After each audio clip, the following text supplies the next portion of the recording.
Labas rytas. Pradėsim sekmadienio pamaldas. Garbinsim viešpatį, didžiuosimės juo, gerėsimės juo, paskui klausysimės Dievo žodžio, tarnaus mūsų pastorius. Kviečiu dabar tiesiog susikoncentruoti į Jėzų Kristų, į mūsų išgelbėtoją, į tą dovaną, kurią Dievas mums davė, kad galėtum turėti amžinai gyvenimą, kad mano ir tavo nuodėmės būtų atleistas. Pradėkim garbinti. Labas rytas.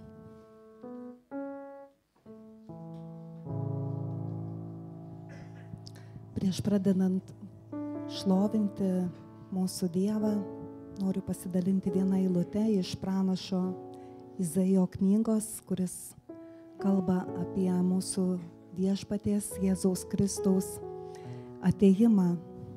Tauta, gyvenusi tamsoje, išvydo didžią šviesą. Gyvenusiems nevilties šalyje užtekėjo šviesybė. Tad kviečiu, garbinant mūsų Dievą, mąstyti apie jį, kad jis mūsų yra šviesa, atėjo į mūsų tamsą ir perkeitė mūsų gyvenimus, kad mums gyvenusiems neviltyje sužibo viltis ir kad per Jėzų Kristų mes turime malonę ateiti pas jį su pasitikėjimu, drąsiai ir šauktis jo. Prašau pakilti ir giedoti.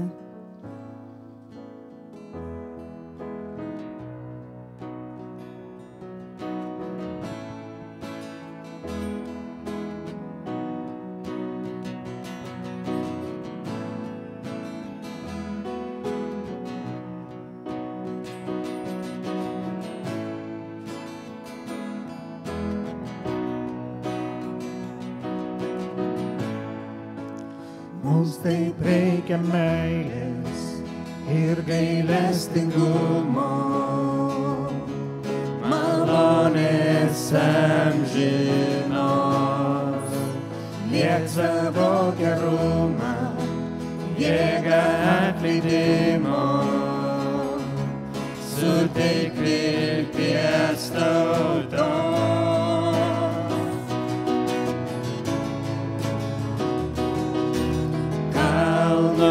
Tu gali sujudinti, išgelbėt jėgą turi, Dieve jėgą turi.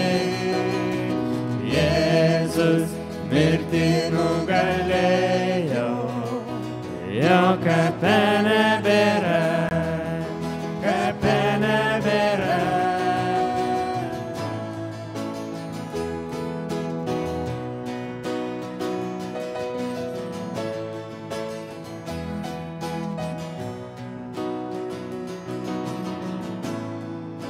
Paimk mano silpnumą ir pripildyk vėlį, gyvenimą savim. Jėzau tavo pėdom, noriu sekt be gėdos, aš atsiduodu tau.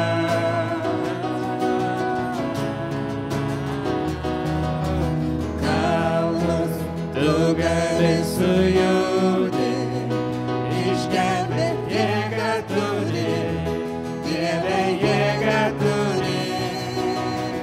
Jėzus mirtį nugalėjo, jo kape nebėra, kape nebėra. Kalnus tu gali sujudinti, išgelbėt jėgą turi, Dieve jėgą turi. Jėzus mirtį nugalėjo, jo kape nebėra, kape nebėra. šviesą, te išvis visi, te garbins savo Dievą prisikėlusi. Jėzau, tavo šviesą, te išvis visi, te garbins savo Dievą prisikėlusi. Jėzau, tavo šviesą, te išvis visi, te garbins savo Dievą prisikėlusi. Jėzau, tavo šviesą, te išvis visi, te garbins savo Dievą prisikėlusi.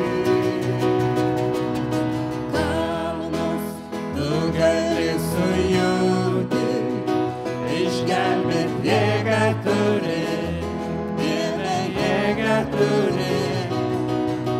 Jėzus mirtį nugalėjo, jo kape nebėra, kape nebėra. Kalnus tu gali sujudinti, išgelbėt jėgą turi, Dieve jėgą turi. Jėzus mirtį nugalėjo, jo kape nebėra, kape nebėra. Ačiū tau, Dieve, kad tu esi gyvas, kad tu nugalėjai mirti, Dieve, kad tau mirtis neturi galios ir kad kiekvienas, kuris šaukėsi tavo vardo, gali būti išgelbėtas. Dėkojam tau, Dieve, už tavo kraują, kurį praliejai už mus.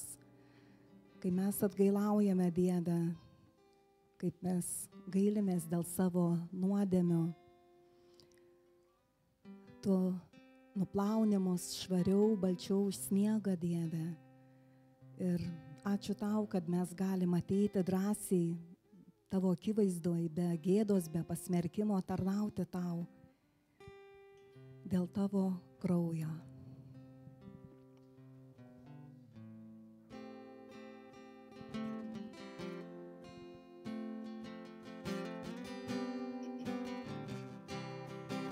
Kas nuplaus manas kaltes, niekas tik tai Jėzaus kraujas. Kas atnaujins vėl mane, niekas tik tai Jėzaus kraujas.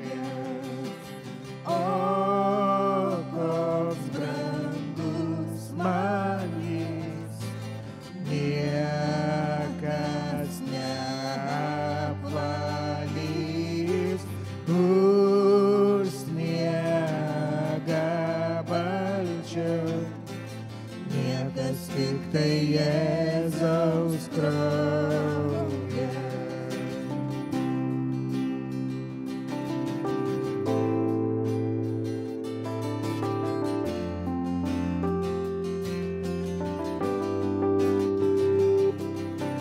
Man atleista iš tiesų, vien tik tai per Jėzaus kraują.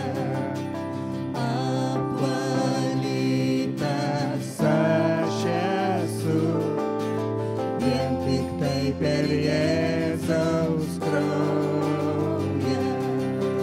O koks brangus man jis, niekas neapvalys už sniegą balčiau, niekas tik tai Jėzaus kraujas.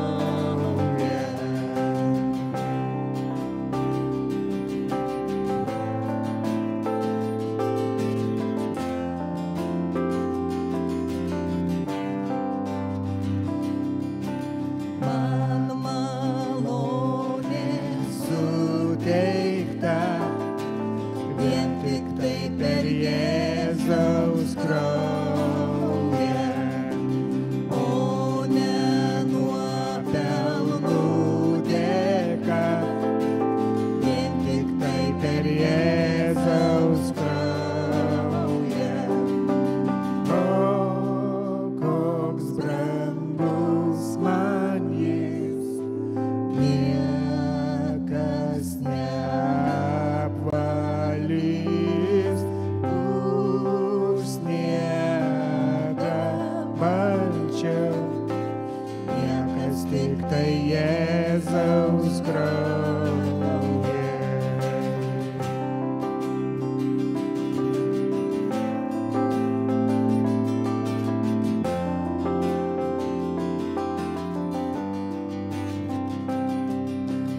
Viltį ir ramybę duos vien tik tai Jėzaus kraujas.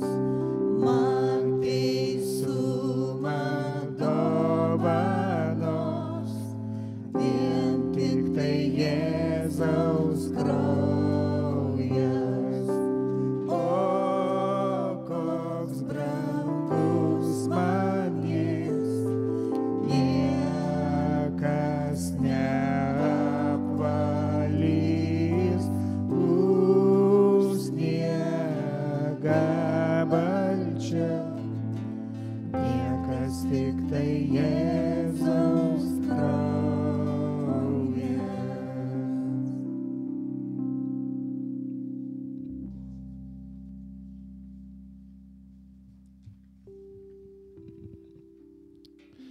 Galim prisėsti.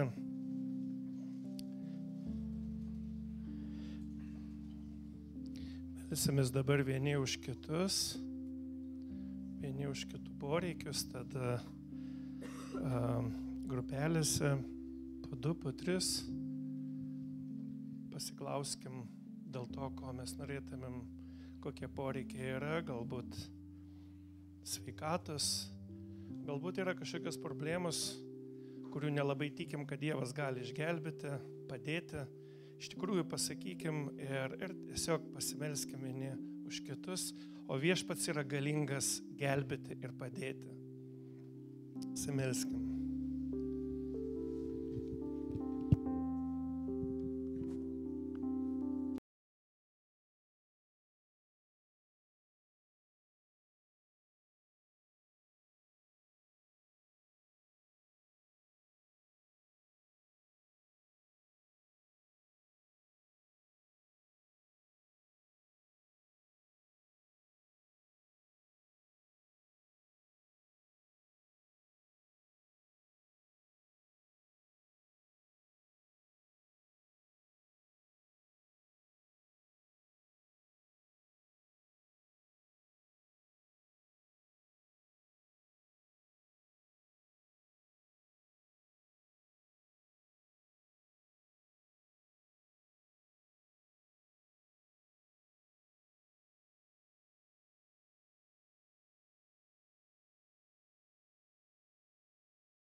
Dėkojam Tau viešpatie už Tavo malonę ir gailestingumą, kad Tu girdi mūsų maldas.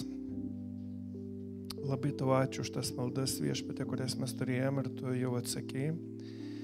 Ir dėkojam šiandien viešpatie, kad Tu taip pat girdi mus, Jėzau. Ačiū Tau už Tavo meilę, kad Tu labai myli mus. Kiekvieną iš mūsų Tu myli ir nori padėti daug daugiau, negu mes suprantam, negu mes galim ir norim pasitikėti Tavim. Ačiū Tau, Jėzau. Garbinam Tave. Amen. Ir šiandien kita malda, pasimelsim, mes turim projektą, ačiū Dievui, penktadienis. Ir šis projektas sulaukė tokio nemažo dėmesio, mes kažkaip galvojam, kad tai galbūt neaišku, dar pradžio net nežinojom, kaip bus. Ir iš ties tai yra labai svarbi dalis mūsų bažnyčios gyvenime, labai svarbi dalis. Mes mokomės. Penktadienį yra viena iš galimybių mokintis. Mes nesusirenkam kaip pirmoji bažnyčia kiekvieną vakarą. Jeigu apaštalų darbas skaitytumėt, pamatytumėt, kad jūs žinot turbūt, kad jie susirinkdavo kiekvieną vakarą, tai vienuose, tai kituose namuose. Bet mes turim, ačiū Dievui, galimybę susirinkti penktadieniais. Papildomai nuo sekmadienio susirinkti penktadienį. Ir tiesiog visi galim dalyvauti. Vyresni, jaunesni, mes įsisklaidom į grupelės ir dirbam. Jaunimas vienur dirba, mes negirdim ten jų, jie galbūt mūsų negirdi, vyresni mes dirbam kitur, vaikai dirba vėl kitur, kitoje grupelėje. Nežinau, kaip jie ten dirba, bet jie irgi praleidžia gerai laiką. Bet aš noriu melstis. Aš noriu melstis, kad Viešpats panaudotų. Taip pat, kad tie, kurie dar neprisijungė, galėtų ateiti. Ir kad Viešpats jisai tą sėklą, kuri įkrenta į mūsų širdis, kad jinai pasiliktų. Mes mokomės. Dabar mes mokomės, turim programą, pagal kurią mes einam tam tikrus žingsnius, mes nagrinėjam apie maldą, dabar apie bendravimą ir kitus dalykus. Ta prasme, daug dalykų jų mes praeisim ir tai yra labai svarbu kiekvienam iš mūsų, kad mes mūsų vidų Dievas keistų. Pasimelskim. Viešpatie Dieve, mes meldžiam Tavo malonės ir Tavo gailestingumo, Dieve. Ačiū Tau, kad pavyko, Viešpatie, pavyko. Mes norėjom, galvojom ir pavyko padaryti, atverti duris šitam projektui. Ačiū Dievui, penktadienis. Ir mes meldžiam už tuos, kurie lanko ir kurie norėtų prisidėti, kad Viešpatie jie taip pat prisidėtų. Ir tie, kurie lanko Viešpatie, kad tą žodį, kurį girdi Dieve, nes tas laikas praeina gana darbingai, Viešpatie, ieškant, gilinantis į Tavo žodį, diskutuojant Tavo žodį. Mes norim, kad tai ir nesibaigtų su penktadienio vakaru, bet kad tai pereitų, Viešpatie, giliau į mūsų šaknis, į mūsų širdį, į mūsų kasdienybę, į mūsų pirmadienius, į mūsų antradienius, Viešpatie, ir kitas savaitės dienas, kad tai keistų mus, Viešpatie.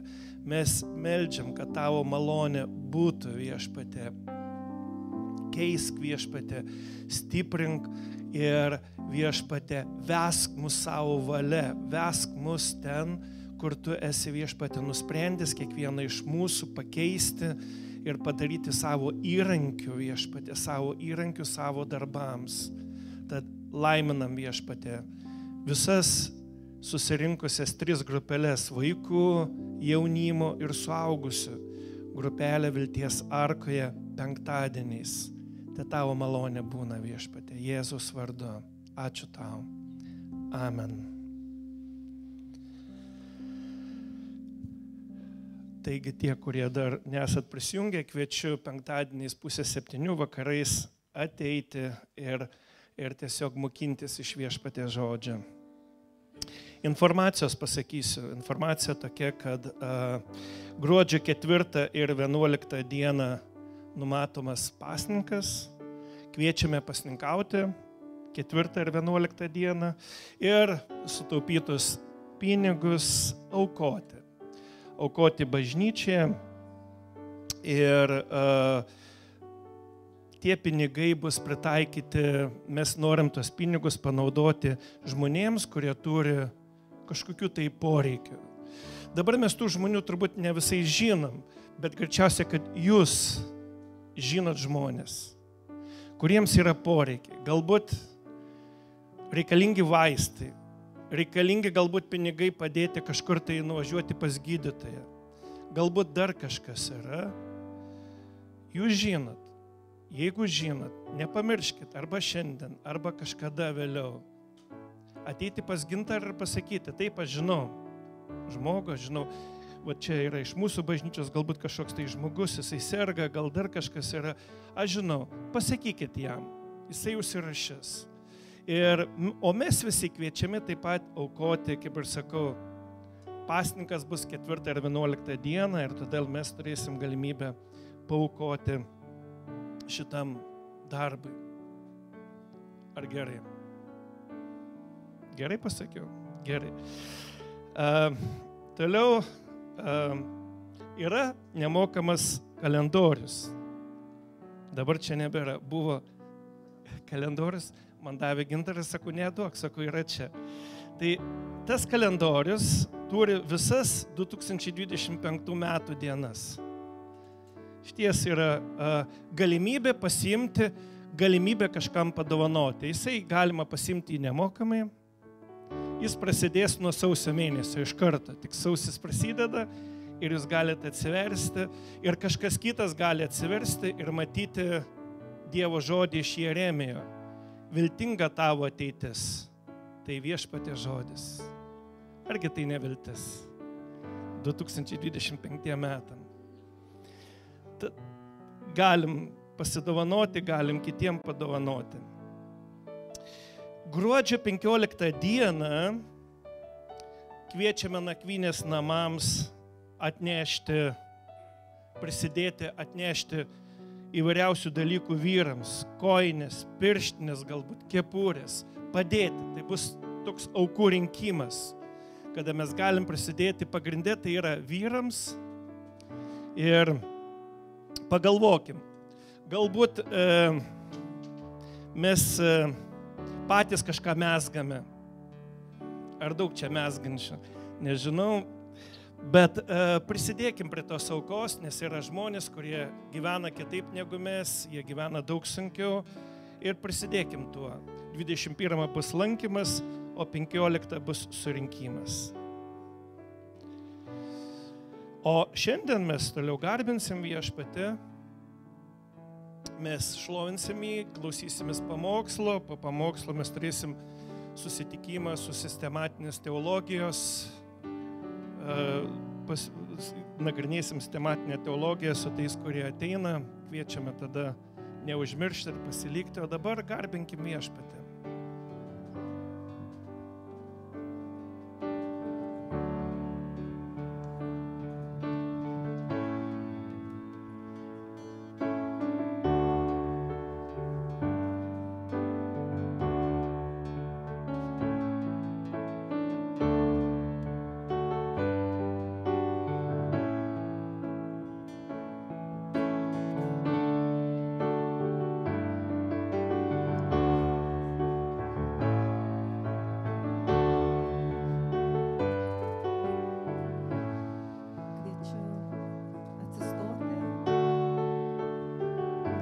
Ir garbinsim, šlovinsim mūsų Dievą, Dievo avinėlį, kuris paaukojo už mus savo gyvybę, mūsų atpirkėją.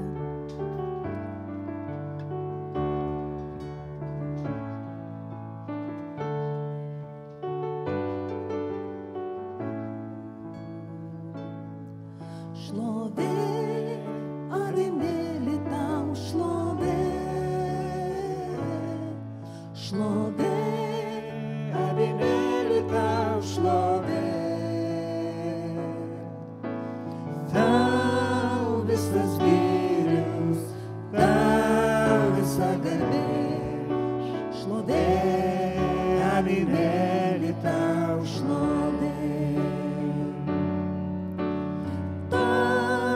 visas gyrius, tau visa garbė, šlovė, avinėli tau šlovė. Paaukotas avinėli tau vienam, visa šlovė, visa garbė. Viešpats tu ir atpirkėjas tau vienam, visa šlovė, visa garbė. Šlovė, avinėli tau šlovė. Šlovė, avinėli tau šlovė.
Nors ir daug suklystų, man suklupus kaskart, malonė liejasi iškart, tu per amžius mums šviesi, kai aplink tamsu, begaliniai didybei niekas neprilygs.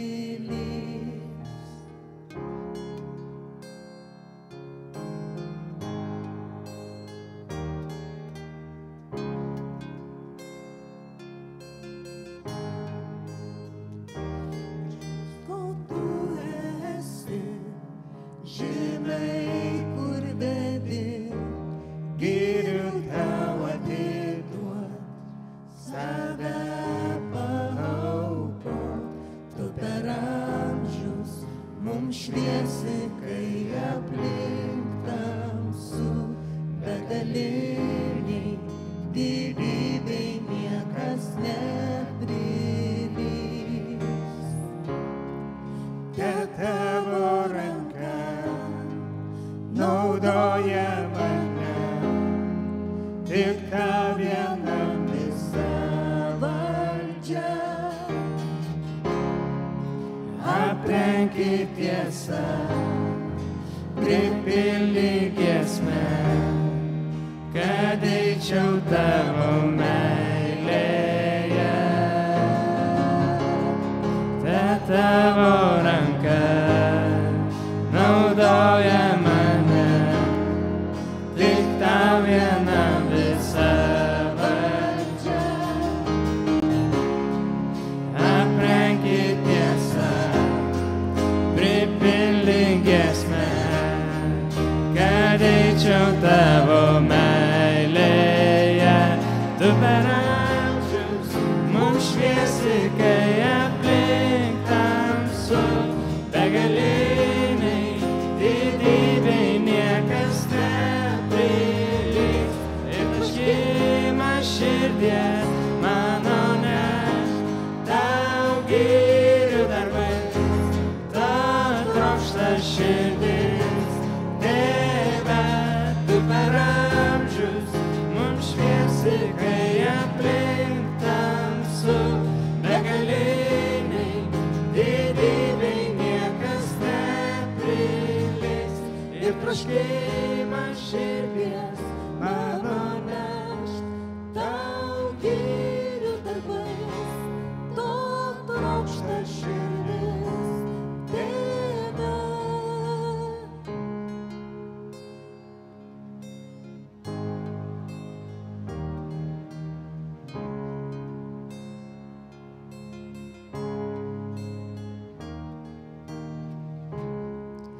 Ta tavo ranka naudoja mane, tik tau vienam visa valdžia. Aprenki tiesa, pripildyk giesmę, kad eičiau tavo meilėje. Ta tavo ranka naudoja mane, tik tau vienam visa valdžia. Aprenki tiesa, pripildyk giesmę, kad eičiau tavo meilėje. Tu per amžius mums šviesi, kai aplink tamsu, begaliniai didybei niekas neprilygs. Ir troškimas širdies mano neš tau gyrių darbais, to trokšta širdis. Tėve, tu per amžius mums šviesi, kai aplink tamsu, begaliniai didybei niekas neprilygs. Ir troškimas širdies mano neš tau gyrių darbais, to trokšta širdis. Tėve.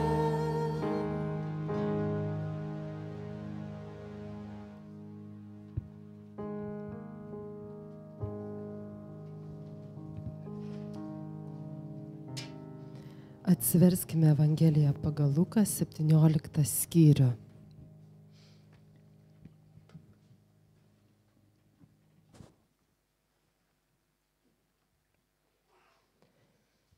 Evangelija pagal Luką 17 skyrius nuo 11 iki 19 eilutės.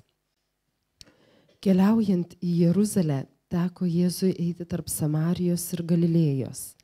Jam įeinant į vieną kaimą, jį pasitiko 10 raupsuotų vyrų. Jie sustojo atstu ir garsiai šaukė: Jėzau, mokytojau, pasigailėk mūsų. Pamatęs juos, jis tarė: eikite pasirodykite kunigams. Ir beeidami jie pasveiko. Vienas iš jų, patyręs, kad išgijo, sugrįžo atgal, garsiai garbindamas Dievą. Jis dėkodamas parpuolė Jėzui po kojų. Tai buvo samarietis. Jėzus paklausė: argi ne 10 pasveiko, kur dar 9? Ar neatsirado nei vieno, kuris grįžtų atiduoti Dievui garbę, išskyrus šitą svetimtautį? Ir tarė jam, kelkis, eik, tavo tikėjimas išgydė tave. Amen. Dangiškasis Tėve, mes prašome, kad tu mus mokytum savo žodžio, nes savo žodis apreiškia tai, kas paslėpta nuo žmonių akių, ne tik kitiems žmonėms paslėpta, bet ir mums patiems nuo mūsų akių paslėpta. Tai tavo žodis apšviečia mus, tai tavo žodis kaip rentgenas, tai prasiskverbia pro mūsų gynybas, gerą galvojimą apie save ir tai pamoko Evangelijos tiesos. Mes prašom, kad tu būtų maloningas, Dieve, ir įgalintum mus pasikeisti, kad tu pakeistum mus, kaip gydytojas išgydytum, kaip išganytojas išganytum mus. Prašom, Dieve, kad mumise ryškėtų atgimusios krikščioniškos širdies kontūrai ir bruožai. To meldžiam Jėzaus Kristaus vardu. Amen. Prisėskim visi.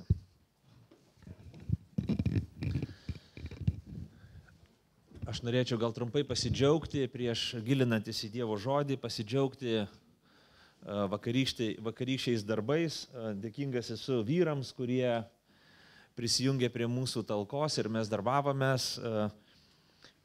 Prieš porą metų mes darėme talką, pirmąją talką, tokį didįjį griovimą ir šį sykį mes dar turėjome damušti kai kurios dalykus, padaryti valymo darbus ir kadangi susirinko mūsų gausiai, tai mes padarėme tą darbą gan greitai, paragavome dulkių, biškį pasidarbavom, kažkas dirbdamas ten nusidrožė pirštus, bet toks didelis džiaugsmas, kad mes kartu padarėm darbą, kyla kitos mintis, ką galim daryti, tai visgi judam į priekį su mūsų patalpomis, reikalingos jūsų maldos, palaikymas ir vieną dieną Dievas atvers malonę ir mes įžengsim į tas patalpas, tarnausim, naudosim tą erdvę, kad galėtumėm kartu susirinkti maldai, kad galėtų ten ateiti žmonės, vaikai, visokie bendruomenės atstovai. Taigi, ačiū kiekvienam vyrui, kuris dalyvavo, vaikam, kurie atėjo ir toliau melskimės, palaikykim šitą darbą, iššūkį mums visiems ir pasitikėdami Viešpačiu, kad jis kažką gražaus norės padaryti per tai. Ir taip pat norėčiau pasidžiaugti tuo, kad vakar buvo kita dalis mūsiškių, ėjo į nakvynės namus ir ten buvo tarnaujama ir prasidėjo alfa kursas ir mes to labai džiaugiamės, kad Vlada, Marius, Darius turi tą drąsą, iniciatyvą ir pasitikėjimą pradėti tą video kursą. 12 žmonių dalyvavo tame kurse ir klausėsi, žiūrėjo, diskutavo. Tai mes tuo labai džiaugiamės, didžiuojamės ir džiaugiamės tuo, kad Kristaus žodis yra skelbiamas, kad mes ieškome būdų, kaip galima Evangelijos žinią nešti žmonėms ir tikrai čia reikalingas jūsų maldos, toliau melskimės, palaikykim tuos, kurie tarnauja, palaikykim tuos žmonės, kurie klauso, svarsto, samprotauja. Žmonės nėra medinės lėlės, į kuriuos gali įdėti, įsprausti mintį, idėją, gyvenimo pokytį, pačią Evangeliją. Žmonės yra laisvos būtybės, kurios svarsto, samprotauja, išgyvena ir pačios apsisprendžia. Melskim, kad Dievas duotų malonę tiems žmonėms suprasti, suvokti Evangeliją, jo žinią ir kad jie atvertų savo širdis Kristui. Melskim, kad tie, kurie neša tam gerąją žinią, būtų gabūs, jautrus, drąsūs ir pasitikintis tą žinią gražiai pristatyti ir tokiu būdu skelbti Evangeliją. Trumpai pasimelskim. Dangiškasis Tėve, mes dėkojam tau už tarnystės, kurios buvo vakar, ypatingai mes meldžiame už nakvynės namų tarnystę ir prašom Dieve, kad tiem žmonėms, mūsų broliams ir sesiai, kurie dega širdim liudyti Evangeliją žmonėms, kuriems gyvenime netaip lengva. Meldžiam Dieve, kad jų širdis būtų plati, drąsi, pasitikinti ir jautri tuo pačiu metu, pristatant Kristų, tarnaujant, atsakant į klausimus, galbūt rūpinantis kitais poreikiais, kurie išplaukia iš bendrystės ir komunikavimo. Meldžiam, kad Evangelija su galinga jėga ateitų į tų žmonių gyvenimus, kad keistų žmonių gyvenimus, kad gelbėtų žmonių sielas ir perkeistų jų gyvenimus ir likimus šitoj žemėje ir amžinybėje. Mes prašom to mūsų viešpaties Jėzaus Kristaus vardu. Amen.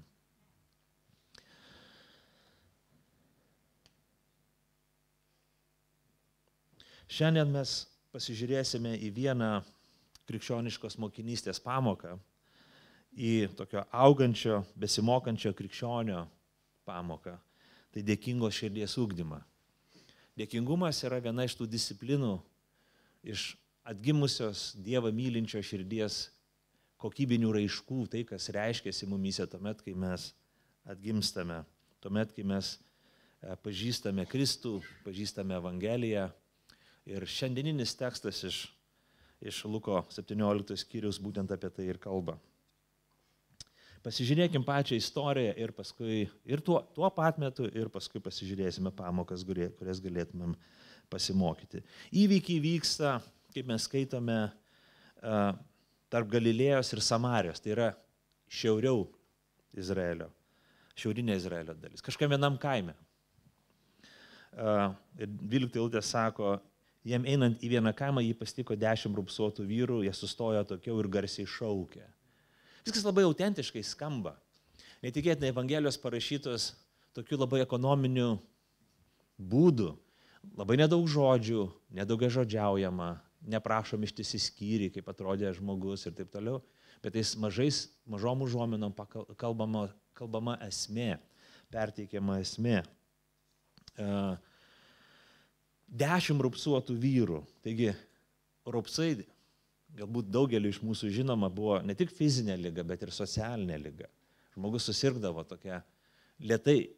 Reikia pakankamai ilgai būti su raupsuotu žmogum, kad jin persiduotų kitiems žmonėms, bet jinai faktiškai tuo metu buvo neišgydoma liga, perdodama, užkrečiama liga. Dėl to jinai turėjo ir skaudų socialinį aspektą, nes žmogus susirgęs tą ligą, jis privalėjo gyventi izoliuotą gyvenimą. Taigi, jeigu žmogus susirgdavo, jei tu būtum susirgęs anais laikais raupsais, tu privalomai būtum atskirtas nuo šeimos, nuo bendruomenės. Tu būtum ištremtas į atokų ir nuo kitų atskirtą gyvenimą. Paprastai už miesto, už kaimo teritorijos, atskirai nuo kitų. Įvyko kokia stichinė nelaimė, išmirė žmonės, gal gali gyventi kokiam name, jei ne palapinėse, gal pakankamai turtingas gali pastatyti kažkokį namą, bet turi gyventi už bendruomenės, per atstumą nuo žmonių, kurie neserga. Taigi, sergantis raupsai žmogus būdavo pasmerktas tokiam atskirties gyvenimui, vienišiaus gyvenimui. Jisai toksai atstumtasis. Jeigu bendruomenė būdavo didesnė, tai natūralu, kad to bendruomenė atsirasdavo daugiau sergančiųjų. Jeigu bendruomenė mažesnė, galbūt iš apylinkių susirinkdavo daugiau raupsuotųjų, kurie gyvendavo drauge, tarytum tokia atstumtųjų šeima, sergančiųjų komuna pradėdavo gyventi draugiai.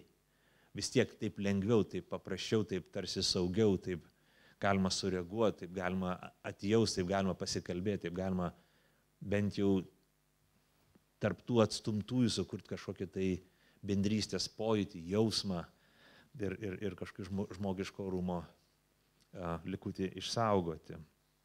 Taigi, kalbama Evangelijoje, kad buvo 10 raupsuotų vyrų. Tai labai tikroviška, nes raupsuoti burdavosi tokias komunas, pasmerktųjų bendruomenės. Ir sako, jie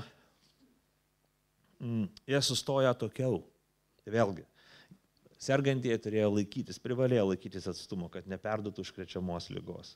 Jie turėjo gyventi nuo kitų žmonių ir būtinai laikytis atstumo nuo sveikųjų.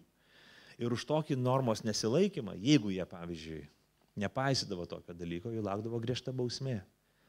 Jie galėjo prarasti savo gyvybę už tai, kad nesilaikė tabų, nesilaikė taisyklės, būti atstumu nuo kitų žmonių. Ir čia toks skamba žiauriai, nes tokių taisyklių reikia laikytis labai ilgai. Tokį gyvenimą susirgęs, raupsuotas žmogus turėjo laikytis visą savo gyvenimą iki mirties. Na, nebent kažkokiu būdu paaiškėja, kad jis pagijo. Tai buvo. Nežinau, ar tai apskritai buvo įmanoma, gal tai buvo. Kartais būdavo toks dalykas, kad neaišku, ar čia raupsai, ar čia yra kita liga. Toks karantininis laikotarpis galėjo būti, išaiškėjus, kad čia nėra raupsai. Bet jeigu tai žmogus susirdavo, faktiškai jisai buvo pasmerktas visam savo gyvenimui būti atskirtas. Jeigu, tarkim, kažkas pasveikdavo, tai jis turėdavo pasirodyti kunigui ir kunigas ilgalaikiai įstebėdavo, žiūrėdavo, testuodavo ir po kurio laiko, jeigu testai visi buvo neigiami, reiškia, kad liga neatsiranda atgal, nesiplečia ir taip toliau, žmogus buvo paskelbiamas švariu ir jis turėdavo teisę grįžti namo, teisę grįžti į šeimą, į visuomenę ir grįžti į ankstesnį savo gyvenimą. Detalės tokios. Sako, jie garsiai šaukia, 13 eilutė prasideda tais žodžiais. Jie garsiai šaukia. Vėlgi, tai labai tikroviška, nes tie žmonės, jie privalėdavo, pamatę sveikus žmonės, jeigu, tarkim, raupsuoti eina, pamato sveikus žmonės, iš toli šaukti, aš raupsuotas, mes raupsuoti. Tai irgi buvo įstatymo tvarka, tokia norma buvo nustatyta, kad žmonės, kurie nežino, kad jie raupsuoti, sužinotų ir tada pakeistų savo kelionę, perėtų kitą gatvės pusę, apsisuktų, aplinkoje apeitų ir neduok Dieve nesusiliestų ir neužsikrėstų patys tą ligą. Jeigu tu nesilaikai, vėlgi griežta bausmė. Taigi tie vyrukai buvo išlavinę savo balsą garsiai šaukti ir gali būti, kad prie to balso, nes reikėdavo pastoviai garsiai šaukti. Savo šauksmu jie galėdavo komunikuoti su artimaisiais. Pavyzdžiui, jeigu artimieji atjausdavo, atneždavo maisto, drabužių ar kitų dalykų, jau kaip išmalda savo pasmerktiesiems, jie irgi negalėdavo susitikti su jais. Jie ateidavo, garsiai kalbėdavosi su kitais, tada, kai tie nueidavo sveikiai, tie ateidavo, pasimdavo kitus dalykus. Visa komunikacija su kitais žmonėm negu raupsuotieji būdavo tik tai per balsų rėkimą, per šauksmą ir taip toliau. Ir tas greičiausiai buvo savotiškas būdas, kaip jie kalbėdavo, nes jie buvo pasmerktieji. Mes nežinom, ar tie turėdavo kažkokį išlaikymą, galbūt elgetaudavo. Tai balsas greičiausiai buvo persmelktas tokio skardaus šaižaus tono, jie išmoko garsiai, brutaliai kalbėti, galbūt persmelktas pykčio, nes žiūrėkit, kai mūsų gyvenime ištinka kažkokios baisios bėdos, nelaimės, mums visiems būdinga pykti. Tiesiog reakcija, kaip pyktis mumyse būna. Kodėl man taip nutiko? Už ką man taip nutiko? Tas bjauresnis žmogus negu aš, anas dar blogiau gyvena ir jam nieko nėra, sveikas, kaip ridikas. O mano gyvenime tie aš ten nelaimė, aš pykstu ant visų, man pikta, aš noriu kažką padaryti. Pykstu ant Dievo, ant pasaulio, ant tėvų, ant visų aplinkinių dalykų ir taip toliau. Kažkas įvykė tą pyktį, kažkas ne. Dėl to tame šauksme būdavo įsimaišę ir pykčio. Tame pyktyje buvo įsimaišę ir tokio pataikūniško arba tokio išmaldos prašančio nusižeminimo, netikro, nenuoširdaus, nes jie turėjo kažkaip sukelti gailestingumą kitiems. Balsas buvo toks savotiškas. Aš manau, kad visuomenė jau, aš nežinau, bet aš manau, kad visuomenė, čia mano spekulacija, kad visuomenė jau susiformavo toksai posakis apie garsiai kalbančius. Nešauk garsiai, ko taip šaukia, kaip koks raupsuotas. Gali tyliaugi, normaliai kalbėti, ašgi čia šalia esu. Aš girdžiu tave. Tas garsiai kalba kaip koks raupsuotas ir panašiai.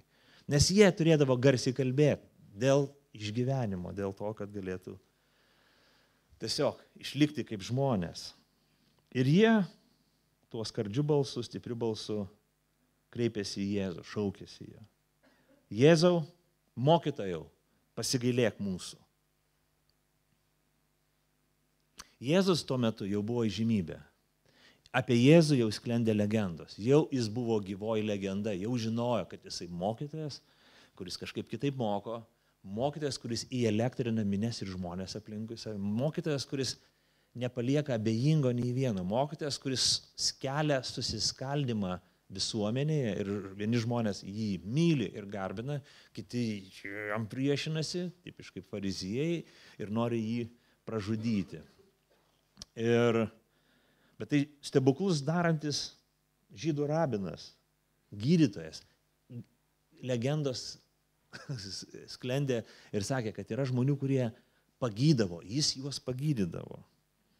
Ir įsivaizduokim žmogų, kuris yra desperacijai, kuris yra pasmerktas mirtininkas, amžiams atskirtas būti už miesto, kuris negalės matyti savo vaikų, kuris negalės matyti savo žmonos, kuris negalės matyti savo tėvų, kuris negalės prisiliesti ir kuris nebus niekada paliestas sveikos odos ir sveiko žmogaus, kuris negalės būti mieste, džiaugsme, šilti savo lovai.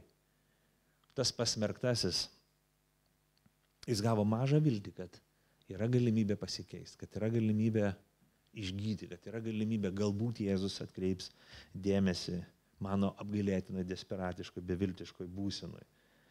Kad galbūt Dievas pasigailės mūsų ir tas rabinas Jėzus, jisai atkreips žvilgsnį į mus, atkreips dėmesį ir galbūt mūsų gyvenimai, likimai pasikeis. Galbūt mes turim šansą pagydyti. Ką jūs darytumėt už tokį šansą? Aš įsitikinęs, atiduotumėt viską už tą galimybę, viską atiduotumėt.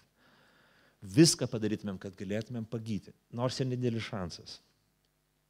Ir jie tai daro, jie šaukia. Jeigu jie šiaip jau garsiai kalbėdavo, tai tuomet jie šaukia taip garsiai, kad neįmanoma buvo jų neišgirsti. Jie klykė, šaukia, kaip fanai per kokį krepšinio varžybas, kaip treneriai ant savo ugdytinių, kaip, nežinau, kaip įsimylėjęs žmogus, kuris pyksta ir myli tuo pat metu, kaip skęstantis žmogus, kaip krentantis nuo dangoraižio nelaimėlis. Jie šaukia, Kristau padėk, Kristau pasigailėk, Viešpatie pasigailėk. Tiesa, jie nesikreipia žodžiu Viešpatie, jie gan ortodoksiškai kreipiasi į Jėzų ir jie sako, Jėzau mokytojau, pasigailėk mūsų. Ir ne visą laiką, kai Naujajame testamente mes skaitome, ypatingai Evangelijose, kreipinį Viešpatie, ne visą laiką turime minty Viešpats taip, kaip mes tą žodį naudojam. Viešpats mums reiškia antrasis trejybės asmuo, Jėzus Kristus. Tuo metu Viešpatie naudoja ir valdovo, karaliaus atžvilgių tą patį terminą ir panašiai. Bet čia šitie ortodoksai, šitie taisyklių besilaikantys žmonės į Jėzų kreipiasi kaip į mokytoją, kaip į rabiną, kuris turi kažkokių ypatingų galių. Kaip į žemišką autoritetą, kuris yra ypatingas, kitoks nei visi kiti mokytojai. Aš manau, šitą istoriją, kadangi mes nebe pirmą kartą sutinkam raupsuotą žmogų Luko Evangelijai, jinai vėl ir vėl primena Luko Evangelija, šventas raštas, mus nori įmerkti, mus nori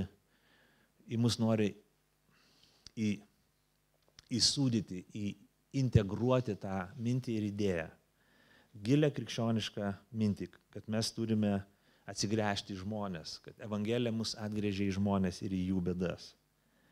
Kristaus apaštalai, jo mokiniai, kurie fiziškai buvo su Jėzumi tuomet, kai jis tarnavo, jie stebėjo Jėzus elgesį per tuos 3,5 metų, jie stebėjo, jie įsisavino, išmoko pamoką, labai svarbią krikščioniško gyvenimo detalę, dalį, gal net ne detalę, kad Jėzus visą laiką buvo atgręžęs savo žvilgsnį ir akis į atstumtuosius. Atstumtieji buvo jo misijos dalis. Jėzus niekuomet neliko abejingas žmonių šauksmui, pagalbos prašymui. Joks atstumtasis, gyvenimo atstumtasis nebuvo Jėzus atstumtas. Todėl krikščionys išmoksta pamoką nuo pirmųjų amžių, nuo tiesioginio Jėzaus pavyzdžio stebėjimo, to nematyto elgesio, neregėto, nepatirto elgesio, kurį jie matė savo akim, patyrė savo juslėm. Nuo tada susiformuoja krikščioniška tradicija, kad krikščionys niekad nenugrėžė savo akių nuo savo aplinkos raupsuotųjų, nuo savo aplinkos atstumtųjų. Dievo malonė veikianti mumyse, patirta Dievo malonė, suvokta Dievo malonė, išgyventa Dievo malonė, neleidžia mums niekinti kitų žmonių. Nes įsikūnijusi į Jėzų Kristų Dievo malonę, niekuomet neniekino žmonių. Niekuomet. Todėl krikščionis neturėtų gėdytis nei vieno žmogaus, nei vieno likimo. Neturėtų gėdytis nei vienos žmonių būsenos, nei vieno vargo gyvenimo pasiekmių. Kodėl nutiko? Kas nutiko? Gailestingumas. kaip Kristus elgėsi, taip tu ir aš, mes kaip krikščionys esame pašaukti sustoti ir kaip 14 eilutė kalba apie Jėzų, pamatyti juos. Malonė mums atveria akis, malonė įgalina mus pamatyti, malonė mums duoda jėgų ir širdį pamatyti tuos, kurie kenčia. Jėzus sustoja, pamato juos, 14 eilutė prasideda. Ir jis tarė, Jėzus tarė, pasirodykite kunigams. Tuometiniai visuomeniai, tiem žmonėm, tai reiškia, kad eikite ir formaliai susitvarkykite pažymas. Sutvarkyk pažymą, kad gali grįžti namo. Pateisinimas nuo pamokų. Biuletenį uždaro, viskas. Nes eini pas kunigą, pasirodė ir grįžti namo. Žiūrėkime, čia įdomus dalykas, kad Jėzus tiesiog nesako, aš tave išgydau, būk išgydytas, arba jūs būkite išgydyti. Šiandien taip darytų dažnai, tokie šaumenai, kurie vadina save Dievo tarnais, kalba daug kažkokių žodžių, įtaigiai, centruotai kalbėtų, gausybę maldų, iškilmingai susireikšminę kalbėtų, tvirtintų, melstųsi, meldinėtų, kviestų ant scenos paliūdyti, kaip čia buvo viskas, detalizuoti, pasakyti, kuriuo metu tu pajauti pasikeitimus ir taip toliau, norėdami sureikšminti save. Bet visą tai nekrikščioniška, tas cirkas, kurį dėja, bet bažnyčios tam tikrose paraštėse mes matom, yra nekrikščioniškas. Nes Kristaus elgesy nematom tokio viešpaties. Nes neregim jo tokio. Jis tarsi, žiūrėkim, net atrodo suklaidina, sako, jį kreipiasi, pasigilėk mūsų. Sako, pasirodykit kunigam. Pasigilėk mūsų. Kaip pasirodė kunigam? Eik į savivaldybę. Eik pas šeimos daktarą. O tai čia dabar mes, kad pagytumėm, prašėm. Taigi atrodo, kad net neduoda to, ko prašo. Tarsi Jėzus atrodo nukreipia dėmesį nuo savęs. Ne į save rodo, bet nukreipia dėmesį. Minia aplinkui jį, tie žmonės atokiai nuo jo ir susidaro toks įspūdis, aš pasirašiau tokį žodį, kad Jėzus numiniuoja situaciją. Tarsi nuo minios nutraukia tą situaciją, kad tarytum visa tai būtų išgyventa ne minioj, ne ant scenos, ne apšvietime, kur visi žiūri ir stebi, kas čia dedasi, bet atvirkščiai ten, kur nieko nėra. Ten, kur nėra minios, ten, kur tu esi ir gyvenimo tikrovė realybė. Taigi žiūrėkim, tu prašai pagalbos pagyti ir Jėzus sako, eik pas seselę, eik užsidaryti biuletenį. Nei maldos, nei rankų uždėjimo, nei žodžio, kad tu sveikas, nieko nėra. Bet vis tiek, greičiausiai jų širdį jaudino tas momentas, kad Jėzus juos išgirdo, kad jisai atsiliepė į jų prašymą, kad jis kažką pasakė. Viskas dar neaišku, čia kaip viskas baigsis, nežinoma. Nieko dramatiško neįvyko ir neįvyko nieko, kas užvestų mines, kas sukeltų emocinį pliūpsnį tam tikrą, kas pažadintų Jėzaus populiarumą dar ten padvigubintų, patrigubintų sekėjų skaičių Instagrame ar Facebook'e. Nieko nebuvo. Pokalbis minioj, per saugų atstumą. Bet joks neišgydymų vakaras. Tai pamoka mums, kad iš tikrųjų Dievas savo stebuklą padaro dažnai pasislėpęs nuo kitų, tarsi pridengdamas ir nerodydamas kitiem. Patys svarbiausia dalykai mūsų gyvenime įvyksta. Žiūrėkime, mes kažką suprantam, suvokiam, kažkas lūžis kažkoks įvyksta ne tuomet, kai kažkokiam triukšme mes būnam, bet atvirkščiai, kai būnam ramybėje. Ramybė ateina aiškumas, man reikia taip gyventi. Ramybė ateina suvokimas, aš turiu nutraukti šitos ryšius, nes jie nėra geri. Ramybė ateina mintis, kad aš turiu apsispręsti tikėti Kristų. Aš turiu daryti šitos teisingus dalykus. Ramybė, ne minioj, ne triukšme, ne kažkuriuose dalykuose. Dievas savo stebuklus daro ne kažkokiuose performansuose, bet atvirkščiai tyloj ir ramybėj. Didieji stebuklai vyksta ten. Ir tikroji krikščioniška tarnystė tai nėra tarnavimas tam, kad mes pasirodytumėm, kad įtvirtintumėm save bažnyčioje, visuomeniai, kad kažkokiu būdu išspręstumėm savo kompleksus, savo kažkokius nevisavertiškumus, atpirktumėm, buvom nepopuliarūs užguiti, dabar būsim populiarūs, žinomi ir tokiu būdu kompensuosim savo kažkokias ankstesnės traumas. Tikroji tarnystė, krikščioniška tarnystė, tarnavimas Dievui ir meilė žmonėm. Ir tai mus turėtų įkvėpti, kad Dievas būtų pagarbintas ir kad žmonėm būtų gerai. Taigi tie vyrai šaukia, balsų užkimo, atsigeria vandens, sako, eikit pas daktarą, eikit pas kunigą šiaip, tai tiesiog Jėzus sako. Ir tegul jisai kažką padaro. Nepaaiškina, bet jie supranta, kad reikia atrasti kažkur kunigą, kur dabar čia arčiausiai, kur dar padabnas normalus, kuris ten, su kuriuo susikalbėti galima, nes visokių ten jų yra. Tai jie susivokia, sukramto tą situaciją visą ir eina pas artimiausią kunigą. Nežinom, kaip jie ten jautėsi, ką kalbėjo, buvo susierzinę, nerimavo, džiaugiasi, pyko, priekaištavo, kivirčiasi ar giedojo giesmes. Man kažkodėl atrodo, kad jie atrodė kaip tokie žydai, kokie hasidai, kurie ten dainuoja, šoka giesmes, arba kaip charizmatų būrelis po pamaldų einantis, gieda giesmes, eina vaikšto su gitara ir skambina, brazina gitara. Ne visai į toną, nes gitara nesustiguota, bet tokie, man toks vaizdas susidaro. Bet greičiausiai jie atrodė tokie paprasti vyrai, pagauti iš skirtingų kontekstų, kas nuo garažų, kas nuo statybų, kas iš turgaus ir tokie surinkti krūvą vyrai, kuriuos galėtumėm sutikti gatvėje šiandien. Ir jie eina, kalbasi su savo temperamentų būdais, kažkaip dominuojama tam tikra kultūra ir skuba pas kunigą. Ir staiga vienu momentu pradeda pastebėti vienas, kad jo ranka, kuri buvo raupsų apimta, ta kūno dalis, kuri mažiausiai uždengta, kažkaip pradėjo švytėti ir oda pasidarė lygi. Jisai plešia drabužį, nes skarmalai, plešia drabužį, žiūri, jisai sveikas. Nebėra tų randų, kitas žiūri savo kojas, kūną, veidą. Ir jie pradeda aikčioti, pradeda trukinėti, pradeda šūkauti, viskas pakrinka. Jie pradeda matyti, kad keliaudami jie pasveiko, jie tapo sveiki. Jų kūnai, tos pūvančios mėsos dalis, jos pasveiko. Jie patyrė stebuklą. Jėzaus žodis, Jėzaus galia, nuėjus nuo minios, nuėjus nuo kaimo, nuėjus nuo kitų žmonių akių.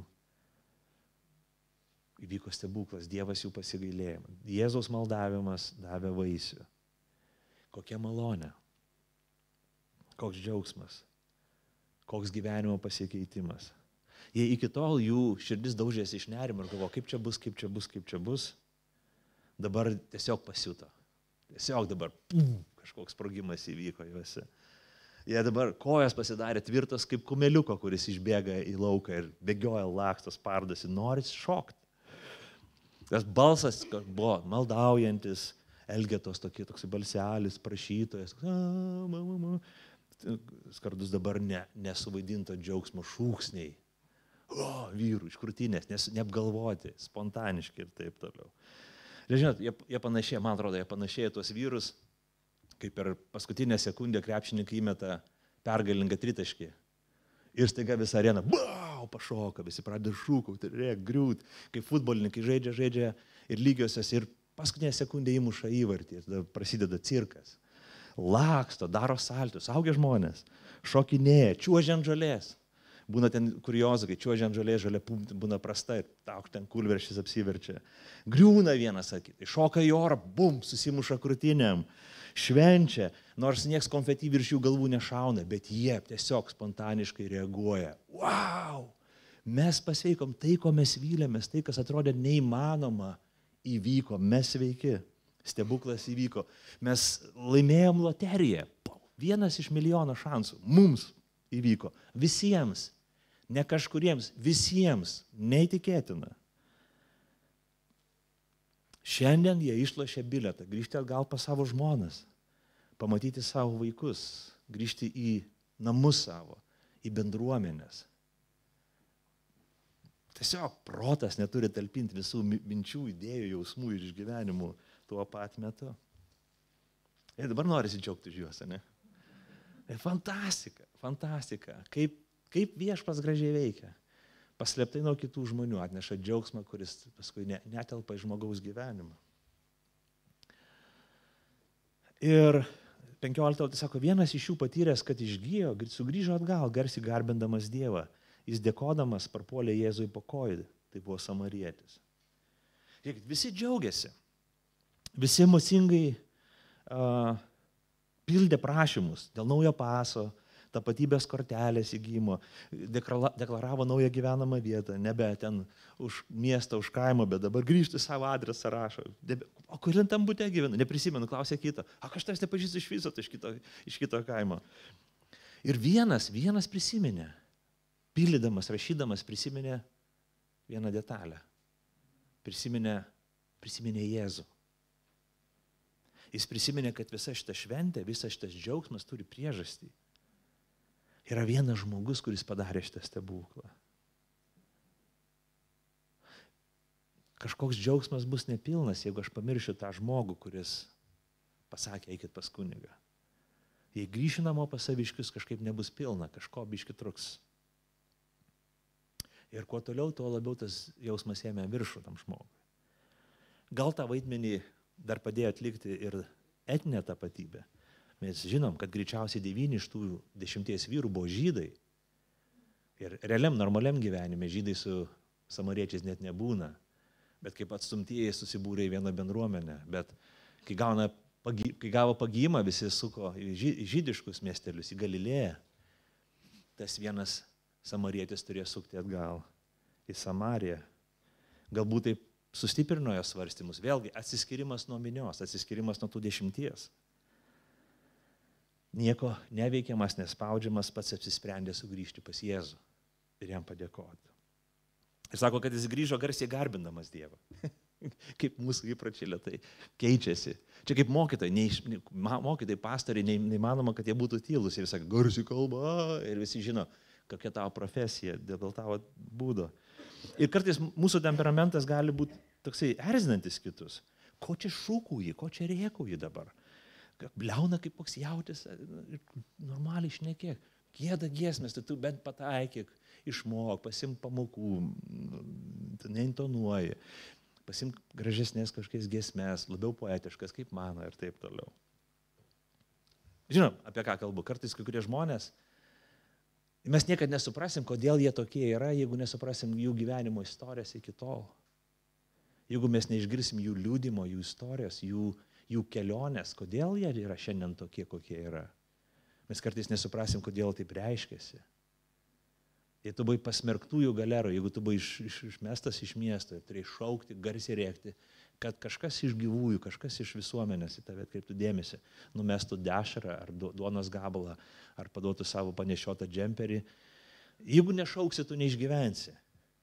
Ir dabar pagydytas jis grįžta, jisai nori šaukti. To sulaukėjusio žvėries balsu, bet šaukti dėkingumo giesmę Dievui. Tu nuostabus. Ir dangus džiaugiasi dėl to. Tai yra gražu.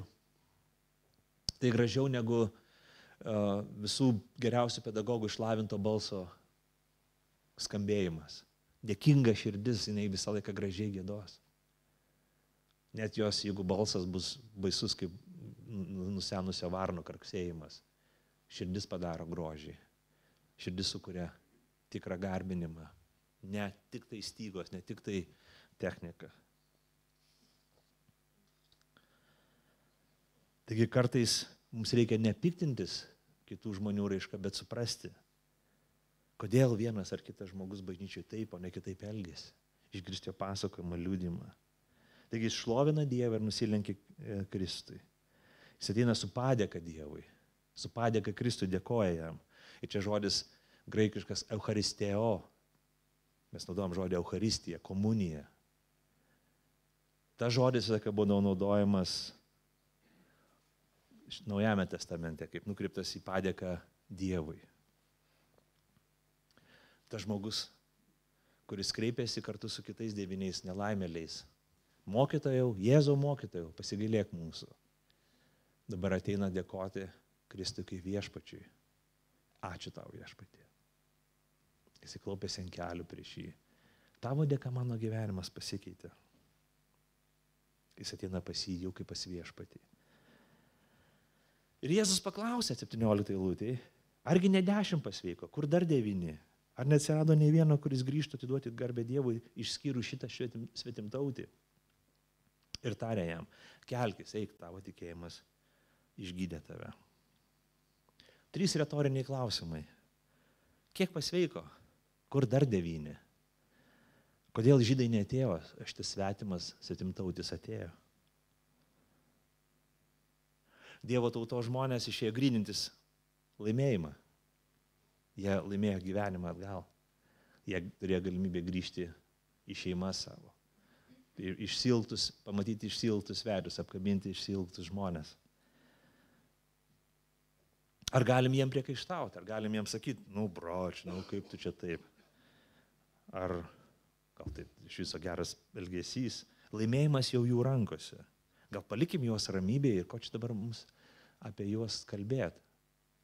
Galbūt mums ir reikėtų palikti ramybėje, bet ne Kristui. Jis turi teisę jiems užduoti klausimą. Taigi jie gavo išgydymą, 9, visi 10 gavo išgydymą, 9 gavo išgydymą, pasiėmė ir pasiliko su juo. Grįžo į šeimas, grįžo į savo gyvenimą. Ir jį apglėbė visom jėgom, jie džiaugiasi tuo gyvenimu. Bet Dievas buvo sumanęs jų gyvenimams daug daugiau, negu tik tai šitą dovaną duoti. Jie pasiėmė vieną iš 2 dovanų. Tik vienas samarietis, vienas iš 10 pasiėmė visą laimėjimą, pasiėmė 1 ir 2 dovaną. Samarietis sugrįžo pas Jėzų. Taigi jisai gavo ne tik sveikatą, ne tik socialinį gyvenimą, bet taip pat laimėjo ir patį Kristų. Jėzus jam tarė, kelkis 19 eilutė, tavo tikėjimas išgydė tave. Žodis išgydė mus gali šiek tiek klaidinti, nesgi visi 10 pagydyti. Jis galėtų būti verčiamas ir kaip išgelbėjo. Kitas Biblijos vertimas lietuviškas ir naudoja, išgelbėjo tave. Taigi, Jėzus dovanoja 2 dovanas visiems 10 žmonių. 9 iš jų pasiėmė sveikatą. Tik vienas iš jų pasiėmė 2 dovanas - sveikatą ir patį Kristų, pačią didžiausią dovaną. Ir viskas buvo kažkiek paslėpta.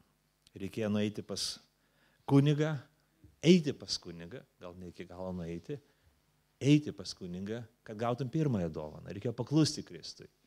Reikėjo pasitikėti juo, kad gautum išgelbėjimą, kad gautum išgydymą.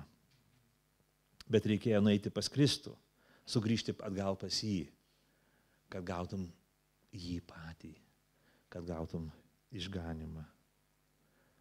Ir jeigu mes pasižiūrėsim, sakysiu, bet tai sveikata labai daug, absoliučiai daug, nei kalbų nėra. Fizinė sveikata yra didžiulis palaiminimas ir viešpats yra labai maloningas duodamas žmonėms gyvenimą. Socialinio gyvenimo atstatymas yra milžiniškas palaiminimas ir tai didžiulė dovana. Bet pagalvojus, po kurio laiko, mirties valandą, mes visi mirsim, ar sveiki, ar ligoniai. Ir po 100 metų nei vieno iš mūsų čia nebus. Ir tada bus klausimas, kur mes esame amžinybėj. Kas yra išliekančio. Yra gerai valgyti gerą maistą ir džiaugtis socialiniu gyvenimu, turėti sveikatą, bet amžinybės perspektyva, mirties akivaizdoje, kai iškyla klausimas tavo sielos, tavo amžino likimo klausimas, ar tu esi su Dievu, ar tu turi ramybę su juo, ar mirdamas tu turi ramybę, kad tu esi saugus Kristaus rankose. Jėzus nori palaiminimo mums duoti, bet daug daugiau ir daug pirmiau ir daug svarbiau yra mūsų sielos išgelbimas ir kitų žmonių sielos išgelbimas. Krikščionis visą laiką sakys taip, kad daug svarbesnė ir prioritetinė tvarka yra gauti, laimėti Kristų. Jau geriau mes būsim pasiligoję, bet su Kristumi. Geriau mes būsim šiek tiek socialiai atskirti ar paniekinti, bet su Kristumi. Jėzus tai kalba kalno pamokslė. Geriau be vienos akies, be vienos rankos ar kojos, bet būti išgelbėtam, negu su visų kūnu, sveiku kūnu pražūti. Taigi tik vienas samarietis išpakuoja dovaną ir paskui kažkur tai tarp visų tų bantikų ir visokių, kaip jie, ten paminkštinimų, kad dovana nesuduštų, jis atranda dar vieną dovaną, daug svarbesnė ir vertesnė, jis atranda Kristų. Toks savotiškas įspėjimas, kad arti esantys nepamato dalykų. Žydai, kurie buvo arti Dievo įstatymo, arti šventyklos, turėjo Dievą, turėjo protėvius, nemato, netiki, nepaklūsta. Pagonys, kurie buvo toli, atrodyti nutolę, net paniekinti dėl to, atranda malonę, priima malonę ir taip toliau. Žydai manė, kad išganimas jiems natūraliai priklauso pagal kūną ir įstatymą, nes jie Abraomo palikuonis. Bet Jėzaus jie nepriėmė, gal net ir todėl nepriėmė. Jis net nebuvo reikalingas. O svetimieji tikėjo ir tai atvėrė jiems kelią į išganimą. Dar vienas dalykas. Jėzus sako tokį dalyką, tavo tikėjimas išgydė tave, arba išgelbė tave, galėtumėm sakyti. Daug metų man būdavo neaišku, kaip čia dabar yra, ką čia turi minti, kai sako tavo tikėjimas tave išgelbė arba išgydė. Nejaugi pats tikėjimas turi galią tai padaryti, nejaugi aš turiu sugeneruoti tokį tikėjimą, taip įtikinti save, taip kažkaip įtikėti ir patikėti, kad tas tikėjimas esantis manyje sugeneruotų tokią jėgą, turėtų tokią galią, kad jūs gydo, jau jisai išgelbsti mane, jisai padeda kalnų išsirauti ir persikelti ir dalykus neįtikėtinus daryti mūsų gyvenime. Tarytum tasai mūsų sielos fenomenas tam tikras, tikėjimas, kaip reiškinys pats turi savį galę. Ir aš manau, kad šiandien daug žmonių, kurie taip pat mąsto ir moko, kurie būna tokie, skamba labai dvasingai ir krikščioniškai, verslo mokytojai, gyvenimo mokytojai, jie skamba. Tikėjimas labai svarbus. Ir daugybė žmonių sutiks. Bet tikėjimas, kai jie sako tikėjimas, nieko bendro neturi su tikėjimu Jėzų Kristų. Jie kalba, kad tu turi kažkuo tikėti. Geriausia, aišku, tikėti savim, tikėti tuo, ką tu darai, pasitikėti savim ir tikslu savo ir taip toliau. Ar girdėję esate tokį dalyką? Kai kurie esate girdėję. Kur jūs gyvenate, jeigu tik kai kurie girdėjo.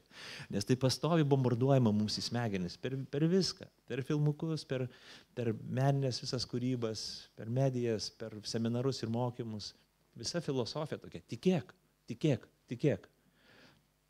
Bet kai Naujasis testamentas kalba apie tikėjimą, tavo tikėjimas išgelbės tave. Visą laiką vienareikšmiškai kalbama apie tai, kad tai yra tikėjimas į Jėzų Kristų. Tikėjimas Naujame testamente lygų išgelbėjimas įgyjamas per tikėjimą į Jėzų Kristų. Ne per įstatymo darbus, ne pagal religinius nuopelnus, ne per genealoginę liniją, ne dėl apipjaustimo išorinio, ne dėl įstatymo laikymosi ir aukų atnašų, bet per tikėjimą į tą, kuris yra Jėzus. Tikėjimas, kuris gelbsti, yra sukoncentruotas į Kristų, į jo asmenį, ne į mane. Aš nežiūriu į save, bet žiūriu į jį. Tai nenusiraminimas, nesusidėliojimas, ne nušvitimas, ne darbas su savimi. Ne. Tikėjimas tai reiškia meilė Jėzui, žavėjimasis Jėzumi. Tai noras nusilenkti jam, paklusti jam, sekti paskui jį. Tai pilnumo jausmo išgyvenimas tuomet, kai esu su juo, kai klausau jo, kai meldžiuosi jam, kai patiriu jo malonę. Taigi 9 iš 10 žydai, Jėzus jiem liko mokytoju. Jie džiaugiasi gyvenimu. Jėzus galbūt geras mokytojas, iškilus mokytojas, viskas fainai su juo. Gal mokytojas iš didžiosios raidės. Bet tik vienam samariečiui. Mokytojas Jėzus tapo viešpačiu ir išganytoju. Jis jį pažino, jis jį suprato, atpažino, patikėjo, atėjo pas jį ir nusilenkė jam. Ir tai pakeitė jo gyvenimą. Taigi, žiūrėkim, Jėzus kalba apie dėkingumą. apie dėkingumą, kad nieks neteina atiduoti Dievui garbės, tik tai vienas samarietis. Šventas raštas mums moko mus labai svarbių dalykų, kad dėkingumas yra mūsų atgimusio širdies bruožas ir ženklas. Antrame laiške Timotiejui Paulius rašo 3 skyriui, vardindamas daug dalykų, čia žiūriu, laikas jau baigėsi, nebesiplėsiu, jis sako, kad paskutinėmis dienomis užeis sunkus laikai, nes žmonės bus savimilos, pinigų mylėtojai, pagirūnai, išdidus, pikžodžiautojai, neklusnūs tėvam, nedėkingi. Ir taip toliau, ir taip toliau. Nedėkingumas yra nuodėmingos prigimties vaisius mumise. Kai mes nenorim dėkoti, kai mumise nekyla joks noras dėkoti, tai diagnozuoja mūsų dvasinę būseną ir stovi. Tai tokios ligos dvasinės mirties požymis.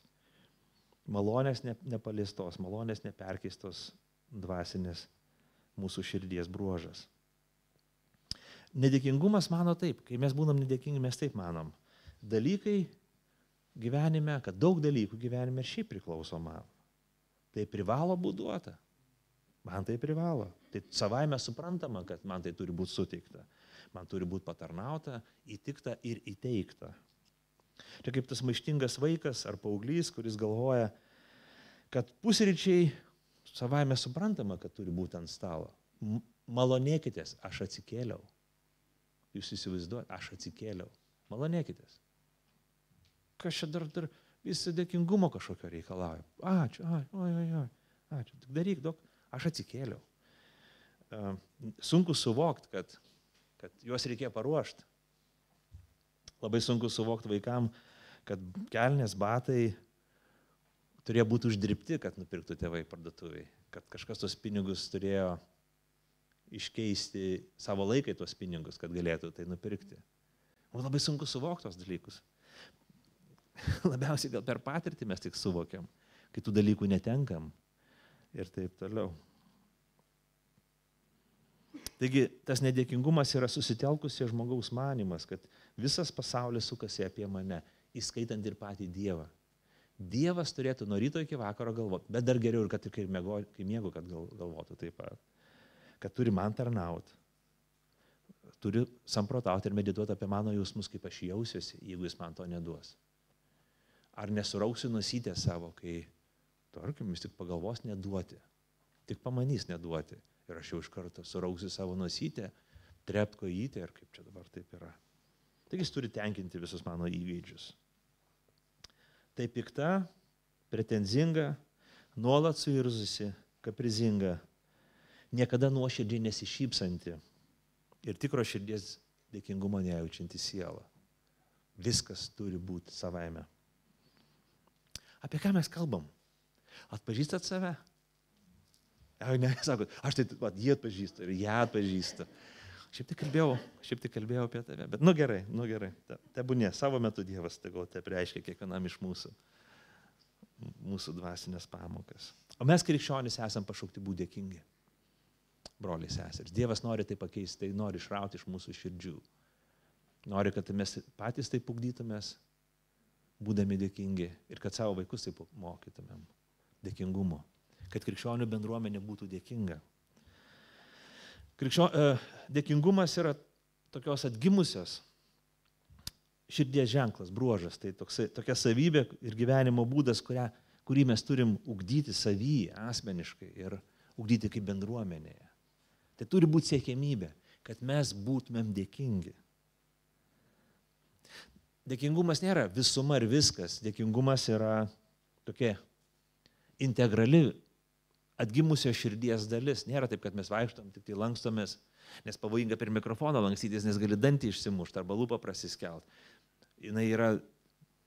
Dėkingumas yra išmintingas, atjaučiantis, kantrus ir taip toliau, kartais konfrontuojantis.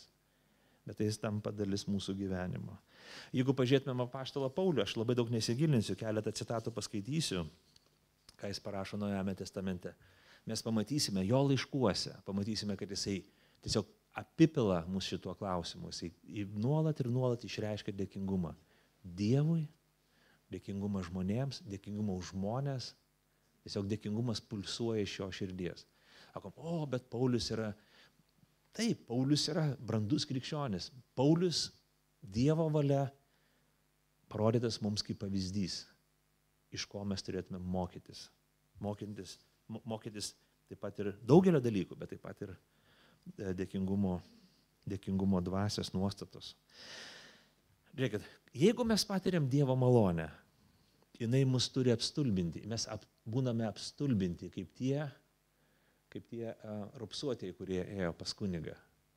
Jie buvo apstulbę nuo to, ką patyrė, nustebę. Kaip, už ką, man, kodėl, aš nesu vertas to dalyko, kokia nuostabi malonė, koks netikėtas Dievo gerumas, už ką aš nenusipelnęs.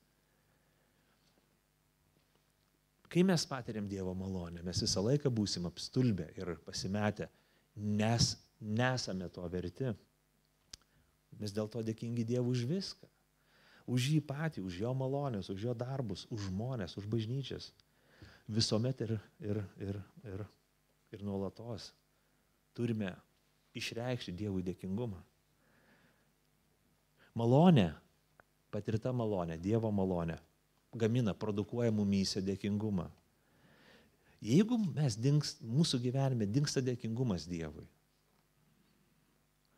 jisai panašiai vyksta kaip su tuo prie Švedijos krantų kabeliu interneto. Dingo dėkingumas, reiškia, nebėra ryšio su Dievu ir jo malonė. Aš nenoriu dėkoti, mane viskas erzina, mane viskas piktina. Vėl tavo senoji prigimtis pradeda reikštis ir pretenzingai žiūri visus dalykus ir tu nori būti pasaulio bamba. Reiškia, nutrūko ryšys, kažkas nurovė kabelį, kažkas nutraukė tavo ryšį, tu nebebūni, nebebūni šalia Dievo, nebepmastai jo gerumo, jo malonės, to, ką jis padarė tavo gyvenime. Ir dėl to tau pradeda reikšti senoji tavo prigimtis. Ir kuo labiau tu dažniau grįžti prie Dievo žodžio, dažniau apmastai tai.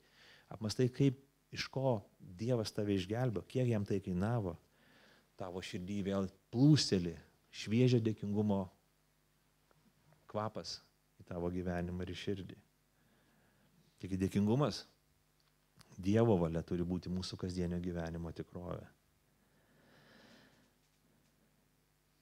Visada ir už viską dėkodami Dievui Tėvui, Paulius sako, Efeziečiam 5:20. Visada ir už viską dėkokim Dievui. Būkime kupini dėkingumo, kaip ir esame išmokyti. Ne tik tai jausmas yra, ne tik tai jausminis patyrimas. Bet aš nesijaučiu dėkingas. Aš nesijaučiu to, man nėra, natūraliai nėra. O tai ką man daryti? O tai Ramūnai dabar sakai, man dabar dėkoti bus veidmainiška, aš tai nejaučiu tokio noro dėkoti, ką aš dabar dėkosiu. Kai pajausi, padėkosi. Nenori būti veidmainis. Dėkok ir pajausi, kad tikrai, žiūrėk, gerai yra. Aš žinau savo gyvenimą, man tai veikia, 100% veikia. Kai Ragožė susukta atsikeli ryte ir galvoju, gyvenimas bjaurus. Ir pradedi dėkoti ir žiūri, kažkaip tas gyvenimas, bjauriausias šitam gyvenime esu aš, o Dievas man geras. Koks gyvenimas visgi gražus. Daryk ir pasijausi geriau.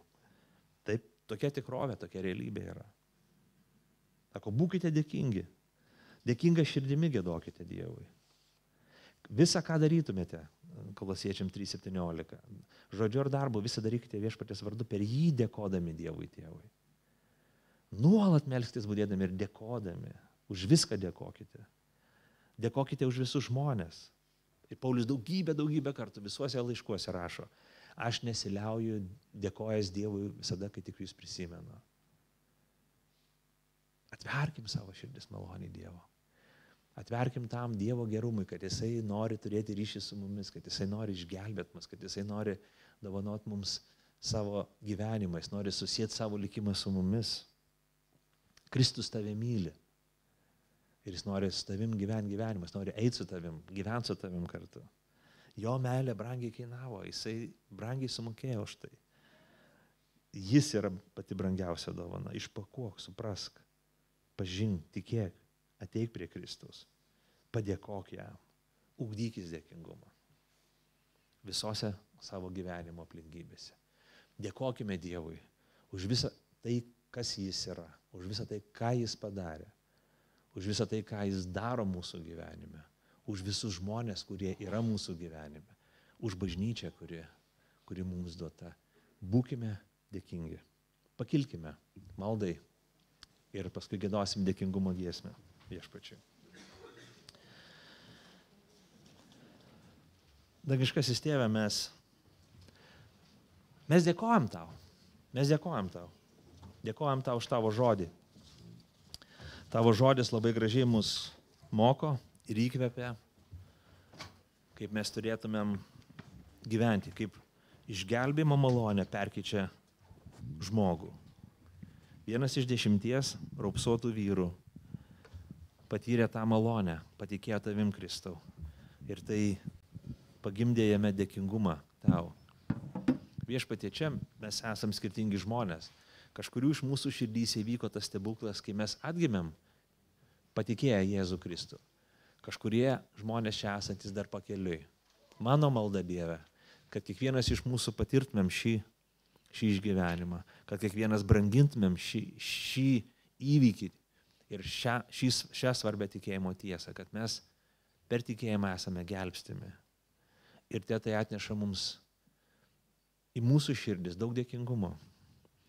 Tavo malonė įgalina mus ugdytis dėkingumą, kad būtume dėkingi Tau, Dieve, per visas savo gyvenimo dienas. Tuomet, kai saulė šviečia ir viskas gerai.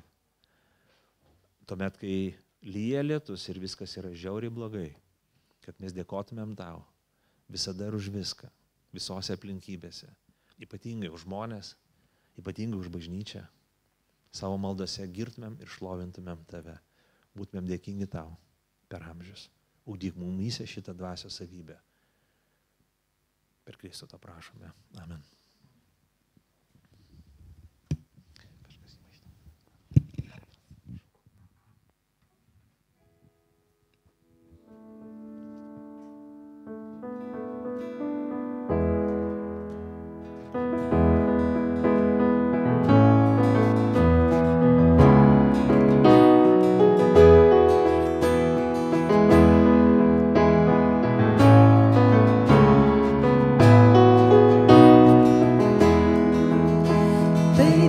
Stebuklas tai meilė didi, jis mirė už mane. Malonė teisumas tai jo dovana visiems, kurie varge. Puikybei vietos nebėra, jis nugalėjo. Girsiuos aš vien tik Jėzų.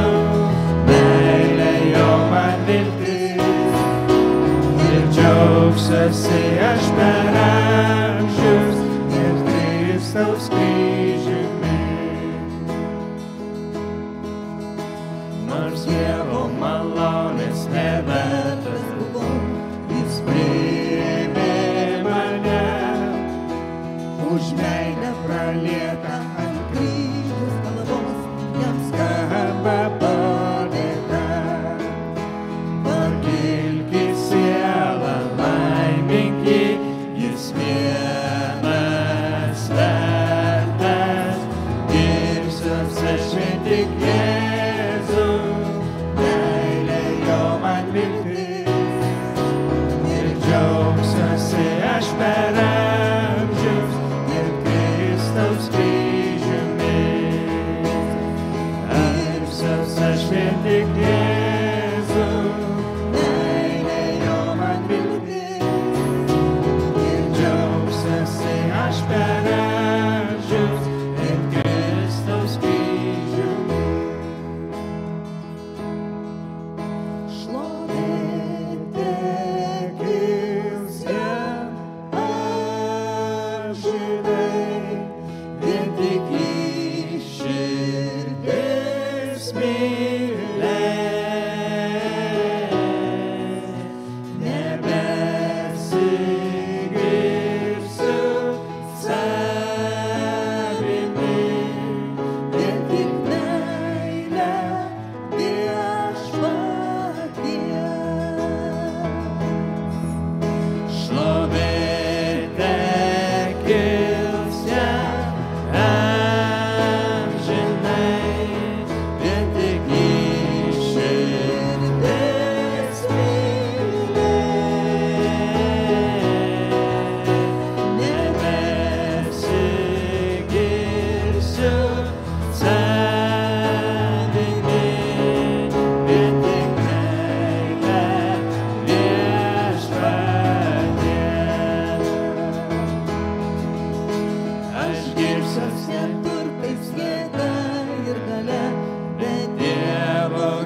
Galim prisėsti trumpai.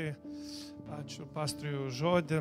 Iš ties labai palėtė pamokslas ir apie tai, kad būdami šalia Kristaus labai lengvai galime praeiti pro jį, nepastebėti ir nepagarbinti jo ir apskritai būti nedėkingi. Ir iš ties ta istorija, kad kai jie visi grįžo pas kunigą pasirodyti, jie prieš tai visi tikėjo, kad Jėzus turbūt buvo mokytojas, bet kai jie pasveiko, kažkodėl samarietis grįžo, galbūt kažkas tam samariečiui ir pasakė, kad greičiausiai čia yra tas Mesijas, todėl kad tie 9 buvo tai žydai, jie skirtingai negu samarietis, jie turėjo žinių iš šventojo rašto, kada ateis Mesijas. Ir tai labai analogiškai su ta istorija, kai pas Erodą atėjo išminčiai ir klausė, kur gimęs yra Mesijas. Ir kas jam pasakė? Pasakė, kunigai vyresnieji, rašto žinovai, sako, ten ir ten, Betlėjuje turi būti gimęs, bet jie nenuėjo ir nepagarbino, labai tai panašu. Šties tai, aš galvoju, tai mane liečia ir tave liečia.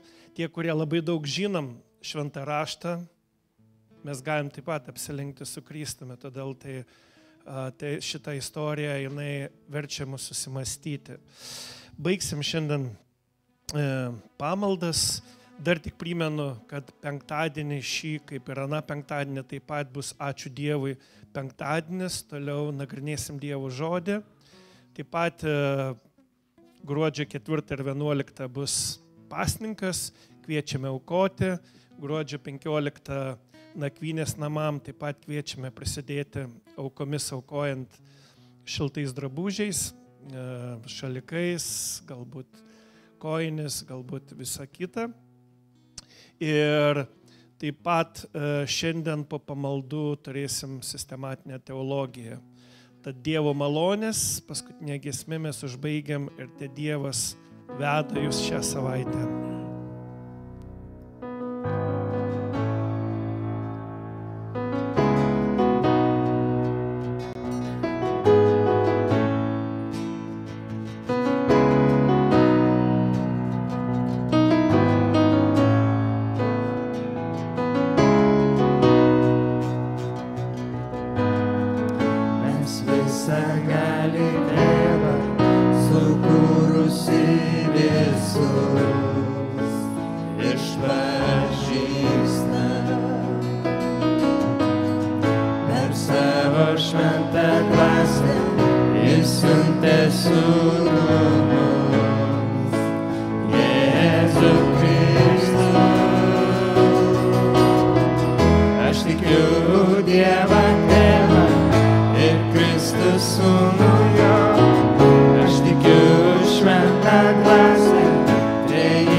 gyvas tu.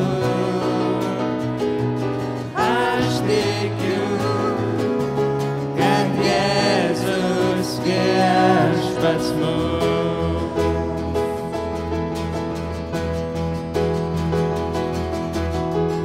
Aš tikiu amžinybę, atleidimą nuodėmių ir visuotinę bažnyčią, bendravimą šventų. Aš tikiu, kad prisikelsiu, kai Jėzus vėl sugrįš, nes aš tikiu Jėzaus Kristaus vardą. Aš tikiu Dievą Tėvą ir Kristų Sūnų jo. Aš tikiu šventą dvasią, trejybėje amžinoj. Aš tikiu prisikėlimą, kad gyvensiu amžinai, nes aš tikiu Jėzaus Kristaus vardą. Pamaldas baigiame su Dievu.